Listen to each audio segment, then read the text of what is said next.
डाका राम्रो हुन्छ भन्नु र राजा राम्रो हुन्छ भन्नु एउटै हो। यो ज्ञानेन्द्रलाई समारक 3 दिन कोर्रा राजालाई कोर्रा हान्नुपर्छ अरे किनभने कोर्रा हान्नुपर्छ यो भिडियो पुरै हेर्नु है। मात्र 3 मिनेटको छ।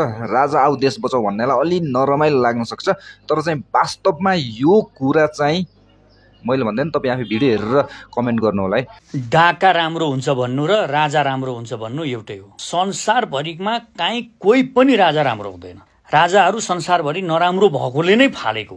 अनि अहिले यहाँ रैतीहरू भन्छन् क्या, यहाँ फेरि ज्ञानेन्द्र शाहका रैतीहरू, यो देश त पृथ्वीनारायण शाहले जोडेको देश, शाह वंशले जोडेको देश भन्छन् के।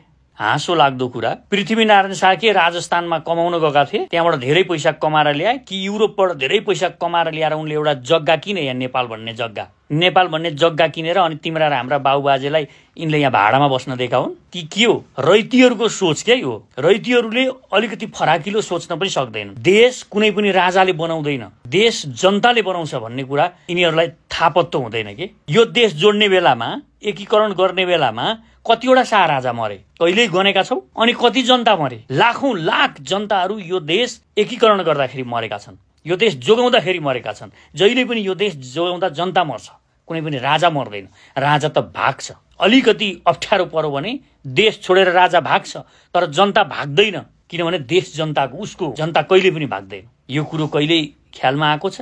अनि हाम्रो गौरव लाग्दो इतिहास भन्या छ रैतीहरू।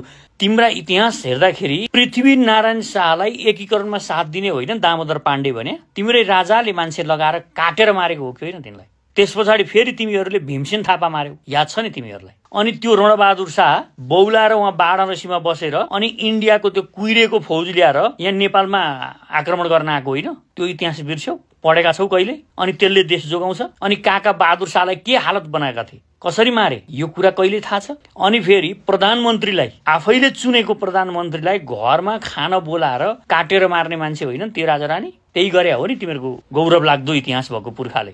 अनि त्यो अर्को सुरेन्द्र शाह, त्यो फटाले जङ्गबहादुरसँग मिलेर यो देशमा राणा शासन ल्याएको होइन उताको रिस पोख्नलाई? म राजा हुन पाउँदिनँ, अर्को राजा हुन्छ कि क्या हो भनेर। अनि राजा हुनको लागि त्यसले राणा शासन ल्याएको हो कि जङ्गबहादुरसँग मिलेर? अनि कति मान्छे काटिए भण्डारखाल कोत पर्वतदेखि लिएर, हेर त।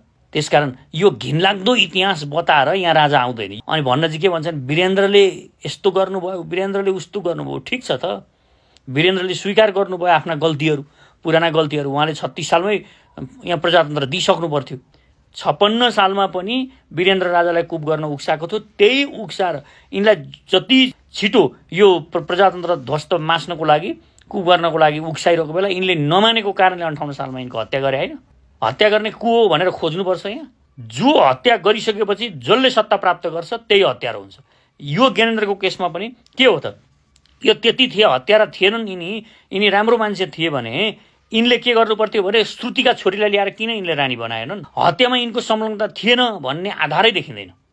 यी संलग्न थिए, पोखरा भएको, नारायणगढ भएको, नाटक गरिएको, यी सब संलग्न भएका थिए। यी सामन्तहरू अहिले पनि केरकार गर्ने हो भने यिनलाई, यो ज्ञानेन्द्रलाई समाएर काल कोठरीमा राखेर कोर्रा मात्रै हान्ने हो 3 दिन भने, 3 दिन कोर्रा हान्ने, यिनलाई झिर रोप्ने हो भने यिनले सब एक एक बग्छन्।